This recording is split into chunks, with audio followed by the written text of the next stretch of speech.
குட்டம்மா குட்டம்மா சரி விடு பரவாயில்ல. சரி தெரியாம அடிச்சிருக்காது. விடு விடு விடு. இங்க வா வா வா சொல்றேன். விடு அது தெரியாம ஏண்டா அது பட்டுச்சுடா. டேய் வா குட்டம்மா இங்க வா. அடி விழுகும் பாருப்பா. அடி எப்படி விழுகும் தெரியுமா? வா இங்க வா.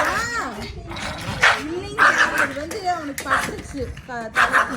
அவன் உள்ள வரும்போது இப்படி வேகமா வந்து தட்டுனான், மண்டைக்கு இடிச்சிருச்சு. அதுதான் அவனுக்கு பாவம் வலிக்குது. அதனால அதை போட்டு டென்ஷன் ஆகி சண்டை போடுறான். சரி குட்டா நீ வா. அது பாவம்டா, அதை விட்டுரு. அது விட்டுறலாம், பொழைச்சு போகட்டும். விட்டுரு நீ விட்டுரு. கடிச்சிட்டு இல்லை நீ உனக்கு பட்டுருச்சா சாமி? அதுதான் நீ போட்டு உனக்கு அடிக்கிறியா நீ? சரி சரி சரி. எங்கே அடிச்சது? இங்கே அடிச்சுதா? சரி சரி சரி சரி. ஃபுல்லாக திறந்துக்கலாம் நீ. உனக்கு வலிச்சுதாடாமா? எங்கே அடிச்சதுடி? சரி வா.